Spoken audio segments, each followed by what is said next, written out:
எல்லோருக்கும் வணக்கம் நண்பர்களே. இன்னைக்கு நம்ம ஸ்டாக் மார்க்கெட் பார்த்தீங்கன்னா அடடா கும்பாசாமி மறுபடி வந்துட்டானா அப்படின்ற மாதிரி உங்களுக்கு 161 பாயிண்ட் இறங்கின மாதிரி தான் தோணும். ஆனால் நீங்கள் போய் நிஃப்டினுடைய மிக முக்கியமான டோட்டல் இண்டெக்ஸ் எடுத்து பார்த்தீங்கன்னு வச்சுங்களேன், அதில் மொத்தம் 750 ஷேர் இருக்குது. அதில் 340 ஷேர்கள் என்பது மேல் நோக்கி ஏறி ப்ளஸில் தான் இருக்குது. ஸோ இன்றைக்கி முழுக்க இண்டெக்ஸ் தான் வீக்காக இருக்கே ஒழிஞ்சு ஸ்டாக் மார்க்கெட்டில் நிறைய பேர்த்துக்கு லாஸ் என்பதே வந்திருக்காது. ஏன்னா பாதிக்கும் மேலே மிக முக்கியமான பங்குகளில் இன்றைக்கி மேலே ப்ளஸில் தான் இருக்குது. நீங்களும் அந்த லக்கியஸ்ட் பர்சனில் யாராவது ஒருத்தராக இருப்பீங்க. இன்றைக்கி உங்களுடைய பங்குகள்லாம் ஸ்டாக்ஸ் எல்லாம் வந்து பயங்கரமாக மேலே ஏறி இன்றைக்கி மார்க்கெட் லேஸாக ஃபால் ஆகி இருந்தாலும் எல்லாம் லாபத்தில் இருக்கமே அப்பாடா அப்படின்ற மாதிரி நினச்சிருப்பீங்க. அதுலேயும் முக்கியமாக இந்த ஏஞ்சல் ஒன் அப்படின்னு பங்கு வச்சிருக்கிறவங்களுக்கெல்லாம் ரொம்ப ஜாலியாக இருக்கும். ஏன்னா அவங்க வந்து எந்த முடிவு எடுக்கிறதா இருந்தாலும் ரொம்ப ஈஸியாக இருக்கும். ஏன்னா அது மிக முக்கியமான சமீபத்தினுடைய உச்சத்துக்கு திரும்பி வந்திருக்கு. இங்கே பார்த்தீங்களா, இந்த ஏஞ்சல் ஒன் ஷேர் வச்சிருக்கிறவங்களாம் கும்பா மார்க்கெட் நீ எல்லாம் எங்களை ஒன்றுமே பண்ண முடியாது அப்படின்ற மாதிரி நம்மளுடைய நிஃப்டி கீழே விழுந்து கிடந்தாலும் இந்த ஏஞ்சல் ஒன் அப்படின்ற பங்கு தன் 4 மாதத்துக்கு முன்னாடி இருந்த ஹையை திரும்பி வந்து பிடிச்சிருக்கு. அப்போ ஸ்டாக் மார்க்கெட்லாம் சொல்லுவாங்களே பார்ஷியல் ப்ராஃபிட் புக்கிங் அப்படின்ற கான்செப்ட் இருக்குது, ப்ராஃபிட் புக்கிங்ன்ற கான்செப்ட் இருக்குது, ட்ரெய்லிங் ஸ்டாப் லாஸ் அப்படின்ற கான்செப்ட்லாம் இருக்குது. அது போன்ற கான்செப்டுகளை மிக அற்புதமாக இந்த ஏஞ்சல் ஒன் ஷேர் ஹோல்டர்ஸ் எல்லாம் ஷார்ட் டேர்ம் ட்ரேடர்ஸ் எல்லாம் உபயோகப்படுத்திக்குவாங்க. அதுலேயும் சில பேர் என்ன எதிர்பார்ப்பாங்க, எத்தனை வருஷத்துக்கு தான் நீ வந்து மேலையும் கீழையும் இப்படியே போயிட்டு வந்துருப்ப, உனக்கு வந்து புதிய உச்சங்களை போய் தொடர்க்க ஆசை இருக்காதா அப்படின்ற மாதிரி பார்த்துக்கிட்டு இருப்பாங்க. இன்னொரு பங்கு தெர்மேக்ஸ் அப்படின்ற ஒரு பங்கு, இவங்களும் பிஹெச்எல். ஸோ தெர்மேக்ஸ் அப்படின்ற ப்ராடக்ட்ஸுக்கும் பிஹெச்எல் ப்ராடக்ட்ஸுக்கும் காம்படிஷன் இருக்குது. இந்த நேரத்தில் வந்து பிஹெச்எல் பங்கு வந்து இருக்கிறதுலே உச்சத்தில் வந்து ட்ரேட் ஆகிட்டு இருக்கான். இதை பார்க்கும்பொழுது நம்மளுக்கு தெர்மேக்ஸ் என்ன பண்ணியிருக்கான் அப்படின்ற மாதிரி போய் பார்த்தோம்னா அவன்லாம் ஆல்ரெடி உச்சத்துக்கு வந்து ட்ரேட் ஆகிட்டு இருக்கான். ஒரு வருஷத்தினுடைய உச்சம் வெறும் 2500-3000 ரேஞ்சில் சுற்றிக்கிட்டு இருந்தவன் 4500 பக்கத்தில் வந்து சுற்றிக்கிட்டு இருக்கு. இப்படி இருக்கக்கூடிய நிலைமையில் இந்த பங்கு மொத்தமாக எவ்வளவு தூரம் உச்சத்தில் போயிருக்கு அப்படின்னு பார்த்தீங்கன்னா, ஒரு காலத்தில் அதெல்லாம் வந்து 6000 ரூபாய் வரைக்கெல்லாம் ஒரு காலத்தில் போயிருக்கு. அதை வந்து இன்னும் இதைய தன்னால் பிடிக்க முடியல, பாதி தூரம் பாதி கிணறு அப்படின்றது தாண்டி இருக்கு. ஸோ மிகவும் முக்கியமான இடத்துல இருக்கக்கூடிய இந்த தெர்மேக்ஸ் பிஹெச்எல் ஷேர் மாதிரியே தன்னுடைய பழைய உச்சத்தை தாண்டி போவானா, அல்லது என்ன செய்யும், மறுபடியும் அல்லது இன்னொரு முறை கீழே உருந்து மறுபடியும் ஒரு டிஸ்கவுண்ட் ரேட்டுக்கு வந்துட்டு அதுக்கப்புறம் இங்கே இது மேலே போகுதா அல்லது இங்கிருந்து போகுதா, என்ன செய்யும் இந்த தெர்மேக்ஸ் அப்படின்றது ஒரு முக்கியமான கேள்வியாக இருக்குது. ஆக மொத்தம் லாபம் செய்யக்கூடிய பங்குகள் என்னைக்காவது சீப் ரேட்டில் கிடைச்சானா பணத்தை போட்டுட்டு கம்முன்னு உட்காந்தோமா அப்படின்ற மாதிரி இந்த ஃபாரினர்ஸ் டிஐஸ் பண்ணக்கூடிய வேலைகளை செஞ்சாலே ஓரளவுக்கு ஒரு நல்ல வருமானம் தான். எஃப்ஐஸ் எல்லாம் 11% ஹோல்டு பண்ணிக்கிட்டு இருக்காங்க, டிஐஸ் 15% ஹோல்டு பண்ணிக்கிட்டு இருக்காங்க. அதுவும் இல்லாமல் இந்த பங்கு சமீபத்தினுடைய குவார்ட்டரில் என்ன பண்ணியிருக்காங்க அப்படின்னு பார்த்தீங்கன்னா 244 கோடி வருமானம். அதாவது போன குவார்ட்டரில் 205 கோடி தான் வருமானம், ஆனால் இந்த முறை 244 அப்படின்னு ரிசல்ட் கொடுத்துருக்கு. ஸோ பல செக்டர்களை சேர்ந்த பங்குகள்லாம் 40% 50% அப்படின்னு ஏறி இருக்கு. இப்போ நீங்கள் இந்த தெர்மேக்ஸை மெஷர்மெண்ட் பண்ணி பார்த்தீங்கன்னா கூட ஆல்மோஸ்ட் எவ்வளவு பர்சன்டேஜ் சமீபத்தினுடைய லோலேருந்து வந்திருக்குன்னா 70% என்பது மேல் நோக்கி ஏறி வந்திருக்கு. அப்போ இந்த நேரத்தில் இன்றைய கதாநாயகன் அல்லது நாளைய கதாநாயகனாக பல்வேறு பங்குகள் இருக்குமா? ஒரு உதாரணத்துக்கு கிளர்க்ஸ் அப்படின்ற ஒரு பங்கு, பாவம் இந்த பங்கையெல்லாம் அடி வெளுத்து விட்டுருக்காங்க. இந்த ஸ்டாக் எவ்வளவு தூரம் இறங்கியிருக்கு அப்படின்னு பார்த்தீங்கன்னா ஆல்மோஸ்ட் ஒரு 43% இறங்கியிருக்கு. இது ஒன்றும் பெரிய மோசம் இல்லை அப்படின்ற மாதிரி தான். ஏன்னா எத்தனையோ ஷேர்கள் 60% 80% வீழ்ச்சி அடைஞ்சு பார்த்துருக்கோம். இது 45% இறங்கியிருக்கு. அதனால் பல பேர் வாய்க்கு வந்தபடியெல்லாம் கிளர்க்ஸ் அப்படின்ற பங்கு இப்படி இறங்கி போச்சு அப்படிம்பாங்க. கிடையாது, அளந்து பார்த்தோம்னா அது 45% என்பதான் இறங்கியிருக்கு. ஸோ இந்த நேரத்தில் இந்த பங்கு திரும்பி எவ்வளவு தூரம் ஏறி இருக்குன்னா ஆல்ரெடி 22% ஏறி இருக்கு. இருந்தாலும் மற்ற பங்குகளைப் போல இந்த பங்குகளும் தன்னுடைய பழைய ஹையை மீண்டு எடுக்குமா?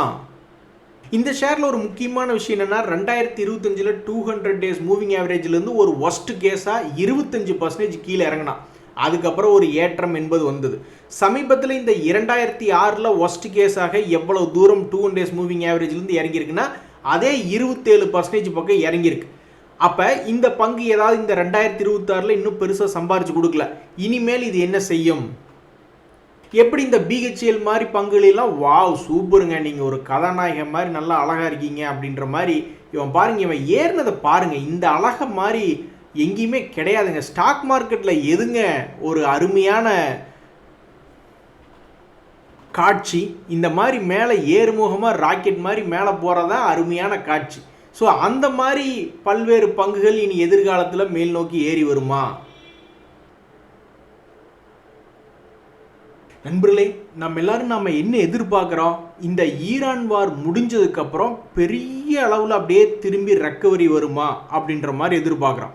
ஆனால் ஏற்கனவே நிஃப்டி சொதப்பிக்கிட்டு இருக்குது. நல்ல நியூஸ் வந்தால் உலக பங்குச்சந்தைகள் பயங்கரமாக ஏறுறான், கெட்ட நியூஸ் வந்ததுன்னா குறைவாக இறங்குறான். நம்ம ஆளுக்கு நல்ல நியூஸ் வந்தாலும் பெருசாக ஏறுறதில்லை, கெட்ட நியூஸ் வந்தால் தொப்புக்கடின்னு கீழே விழுந்துடுறான். ஸோ தொடர்ந்து சொதப்ப மாட்டான் அப்படின்னு என்ன நிச்சயம்? ஸோ நம்மளுக்கு என்னை கேட்டால் அப்படி அவனை எதிர்பார்க்கவே தேவையில்லை அப்படின்றேன்.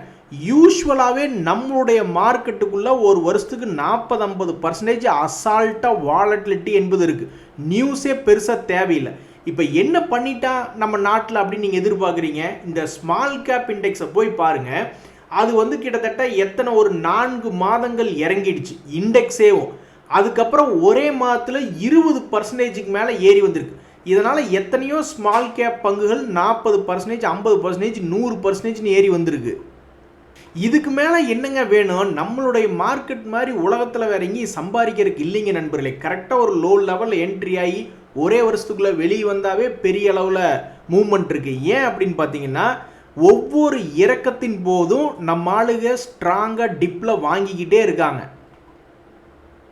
இங்கே பாருங்கள், இந்த எஃப்எஸ்எல் ஃபர்ஸ்ட் சோர்ஸ் அப்படின்ற ஒரு பங்கு எவ்வளவு பர்சன்டேஜ் இன்னைக்கு ஏறி இருப்பாங்கன்னு நீங்கள் நினைக்கிறீங்க? இந்த ஸ்மால் கேப் கம்பெனி, இந்த ஃபர்ஸ்ட் சோர்ஸ் சொல்யூஷன்ஸ் அப்படின்ற கம்பெனி இன்னைக்கு மட்டும் 16% ஏறி இருக்கான்.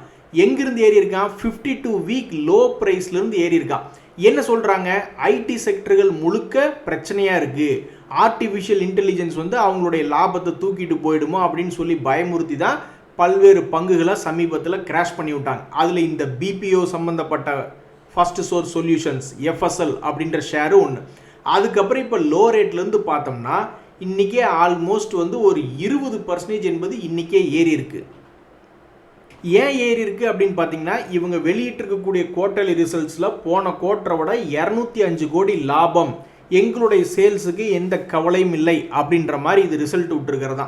இந்த பிபிஓ கம்பெனியில் இன்னொரு கூட்டாளி தான் நம்ம அப்படியே ஒரு பங்கு பார்த்தோமே, இக்ளர்க்ஸ் சர்வீசஸ், இதுவும் 52 வீக் லோவில் தான் சுற்றிக்கிட்டு இருக்கான். இதனுடைய போன குவார்ட்டர்லி ரிசல்ட்ஸ்லேயே 192 கோடி லாபம் அப்படின்னு வெளியிட்டிருக்கான். ஒருவேளை இந்த எஃப்எஸ்எல் மாதிரியே இதே செக்டரில் இருக்கக்கூடிய இக்ளர்க்ஸுமே தன்னுடைய ரிசல்ட் வந்து 200 கோடிக்கு மேலே 250 கோடி அப்படின்ற மாதிரி வெளியிட்டான்னு வச்சிங்களேன், இந்த இக்ளர்க்ஸுக்கு ரொம்ப சந்தோஷமாக தான் இருக்கும். ஸோ கொஞ்சம் நேரம் பொறுத்திருந்து தான் பார்க்கணும் இவங்களுடைய ரிசல்ட் வரும் பொழுது எப்படி இருக்குது அப்படின்ட்டு. அதே மாதிரி இன்னொரு ஸ்மால் கேப் ஷேர் ஐஎஃப்சிஐ, இது சமீபத்தில் எவ்வளவு பர்சன்டேஜ் ஏறி வந்திருக்கு தன்னுடைய லோல இருந்து அப்படின்னு பார்த்தீங்கன்னா, ஆல்மோஸ்ட் வந்து 35%. அந்த 35% அல்வா குட்டி மாதிரி சம்பாரிச்சு கொடுத்துருக்கான். எப்படி அல்வா குட்டினா, இந்த பங்குல வந்து என்எஸ்சியினுடைய ஐபிஓ வருது அப்படின்னு சொன்னோன்னே தன்னுடைய லோல இருந்து 30% ஏறி சம்பாரிச்சு கொடுத்தான்.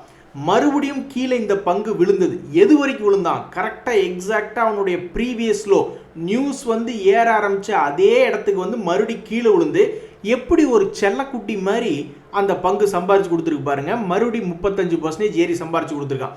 ஸோ சாதாரணமாகவே இந்த வாலட்டிலிட்டி இருக்கிறதுக்கு என்ன காரணம்னா, அவனுடைய ஃபைனான்சியல் ரிப்போர்ட்ஸ் கிடையாது, அவனுடைய ஃபண்டமெண்டல் நீங்கள் போய் எடுத்து பார்த்தீங்கன்னு வச்சுக்கோங்களேன், தற்போது தான் கொஞ்சம் கொஞ்சமாக ஸ்ட்ராங் ஆகிட்டு வர்றான். முதல்ல அது லாஸ் மேக்கிங் கம்பெனியாக இருந்தது. இப்போ கூட கடந்த 2 குவார்ட்டர்களில் 21 கோடி 34 கோடி அப்படின்ற மாதிரி தான் வருமானம் பண்ணிக்கிட்டு இருக்காங்க. ஃபண்டமெண்டலினுடைய டேட்டாவில் தற்போதைக்கு அவங்க இம்ப்ரூவ்மெண்ட் என்பது காட்டல.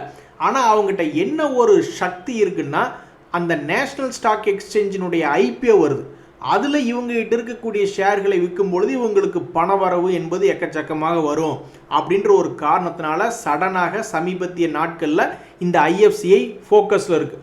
அதனால தான் இவனால் 30% அசால்ட்டாக ஒரு 2 மாதத்துக்கு ஒருக்கா 2 முறை சம்பாரிச்சு கொடுத்துட்டான். இனி அடுத்தது நீ என்ன நினைப்பாங்க, நீ மறுபடி கீழே வந்துரு அப்படின்ற மாதிரி தான் யோசிப்பாங்க. ஏன்னா இன்னொரு ரவுண்டு போகலாம் அப்படின்ற அவங்களுடைய கெட்ட எண்ணம் தான். ஸோ இந்த நேரத்தில் என்எஸ்சியினுடைய ஐபிஓ இருக்கிறதுனால ஃபோக்கஸில் இருக்கக்கூடிய இன்னொரு ஸ்மால் கேப் பங்காக இந்த ஐஎஃப்சிஐ என்பது இருக்குது. நண்பர்களே, இப்போத சந்தோஷத்தை கொடுத்தது எல்லாமே ஸ்மால் கேப் பங்குகள் தான் சமீபத்தில். ஏன்னா லார்ஜ் கேப் பெருசாக ஏறல, பட் அவனுக்கு பெருசாக கீழேயும் விழுகலை. ஆனால் இப்போ இந்த ஸ்மால் கேப் இண்டெக்ஸ் வந்து கிட்டத்தட்ட 25% தன்னுடைய லோலிருந்து ஏறினதுனால எத்தனை பேர் பணத்தை போட்டிருப்பாங்க தெரியுங்களா? மியூச்சுவல் ஃபண்டுகளில் ஸ்மால் கேப்பில் எல்லாம் குத்தாட்டம் போட்டுட்டு உட்காந்துக்கிட்டு இருப்பாங்க. ஸ்மால் கேப் இண்டெக்ஸ்லாம் தான் இழந்ததை மீட்டெடுத்த உடனே அங்கே போய் மியூச்சுவல் ஃபண்டுகளை ஓப்பன் பண்ணி பார்த்தா எல்லாம் ஆடிக்கிட்டு இருக்குது. ஸோ இந்த சூழ்நிலையில் இந்த என்பிசிசி அப்படின்றது ஒரு ஸ்மால் கேப் பங்கு தான். இது ஃபுல்லாக கவர்மெண்ட் கிட்ட அதிகமாக இருக்கிறது. அதாவது நம்மளுடைய பிரசிடென்ட் ஆஃப் இந்தியா அப்படின்றவர் வந்து 61.75% அவங்களுடைய ஹோல்டிங் இருக்குது. அதே மாதிரி ரீட்டைல் கிட்ட ஒரு 22.5 இருக்குது. என்ன ஒரு பிரச்சனைனா, இவங்களுடைய ப்ராஜெக்ட் அனௌன்ஸ்மெண்ட் வந்து மோஸ்ட்லி இன்ஃப்ரா ரிலேட்டடாக, ரீடெவலப்மெண்ட் ரிலேட்டடாக இந்த ஒரு தீம்லேயே தான் போய்கிட்டு இருக்கும். இங்கே பார்த்தீங்களா, இவர்களுடைய 91% ஆஃப் ரெவென்யூ அப்படின்றது சிவில் கன்ஸ்ட்ரக்ஷன் ப்ராஜெக்ட்ஸ் ரிலேட்டடாக தான் போயிட்டுருக்கு. ஸோ என்னென்னா இவங்களுக்கு நிறைய ஆர்டர்கள் கிடைக்கும் பொழுது இதனுடைய ரிசல்ட் என்பது இம்ப்ரூவ்மெண்ட் பண்ணி காமிச்சிக்கிட்டு இருப்பாங்க. இதுக்கு முன்னாடி ஒரு முறை போன வருஷம் மார்ச் குவார்டர்லி ரிசல்ட்டில் 4643 கோடி சேல்ஸ் அப்படின்றது மாதிரி காமிச்சிருந்தாங்க.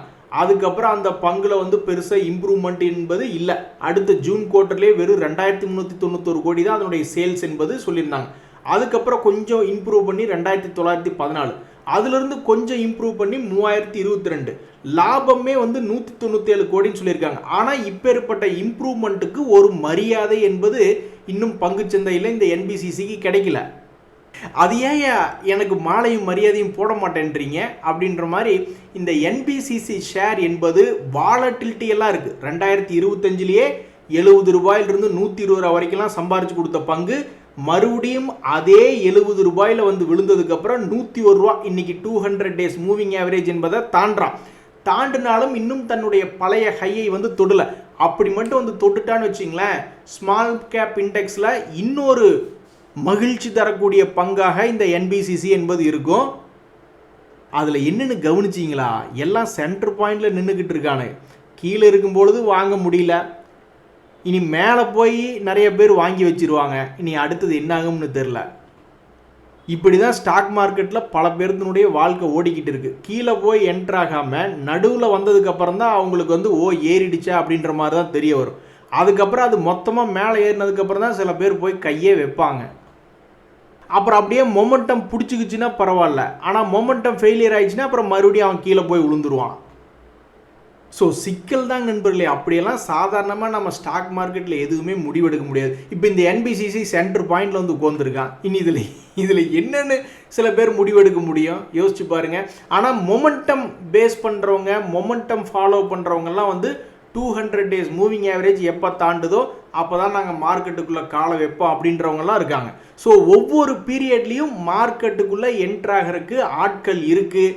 ஆனால் ஸ்மார்ட் மணி கான்செப்டில், அதாவது கீழே இருக்கும்பொழுது என்ட்ராகிறது smart money concept, value concept, contra buy concept ஆட்கள் அவங்ககிட்ட தான் பணம் ஜாஸ்தியாக இருக்குது. மொமெண்டமில் 200 டேஸ் மூவிங் ஆவரேஜ் தாண்டணுன்னே என்ட்ராகக்கூடிய ஆட்கள்லாம் வந்து ஷார்ட் டேர்ம் ட்ரேடர்ஸ். அவங்கெல்லாம் பெரிய ஆளு கிடையாது, ஏதோ கொஞ்சோண்டு லாபம் வந்தால் பரவாயில்ல அப்படின்ற மாதிரி, அல்லது ஸ்டாப் லாஸ் போட்டுக்கொள்ளக்கூடிய சிறிய ஆட்கள். அதே மாதிரி ஃபுல்லாக மேலே போய் ஆல் டைம் ஹை தாண்டினதுக்கப்புறம் ட்ரேடு பண்ணுறவங்கெல்லாம் ஸ்விங் ட்ரேடிங். அவங்ககிட்டலாம் காசு வெறும் ஒரு 5 லட்சம் 10 லட்சத்தை வச்சுக்கிட்டு ஸ்விங் ட்ரேடிங் பண்ணுற குரூப்பாக தான் அவங்க இருப்பாங்க. ஸோ காசு அதிகமாக பலவானாக இருக்கவங்களோட நீங்கள் சேர்ந்துக்க விரும்புகிறீங்களா, அல்லது மீடியம் ரேஞ்சில் மொமெண்டமில் இருக்கவங்களோட சேர்ந்துக்க விரும்புகிறீங்களா, அல்லது ஸ்விங் ட்ரேடிங் பண்ணுறேன்ட்டு மேலே உச்சியில் தான் நான் போய் பிடிப்பேன், அவங்கெல்லாம் வந்து ஸ்டாப் லாஸ் போட்டுக்குவாங்க. இந்த 2 குரூப்புமே ஸ்டாப் லாஸ் போடாத ஒரே குரூப்பு இந்த கீழே ஸ்மார்ட் மணி கான்செப்ட் குரூப்பு. நீங்கள் எந்த குரூப்பை சேர்ந்தவங்க அப்படின்றது இந்த 2026 உங்களை நீங்களே டிஃபைன் பண்ணிக்கிங்க. அப்புறம் மேலே போய் எடுத்து வச்சுட்டு நான் ஸ்டாப் லாஸ் போட மாட்டேன் அப்படின்னா அப்புறம் கும்பா ஆகிடும். சரி நண்பர்களே, இன்றைய தகவல் உங்களுக்கு உதயம் எனக்கு மகிழ்ச்சி. ரொம்ப நன்றி, வணக்கம்.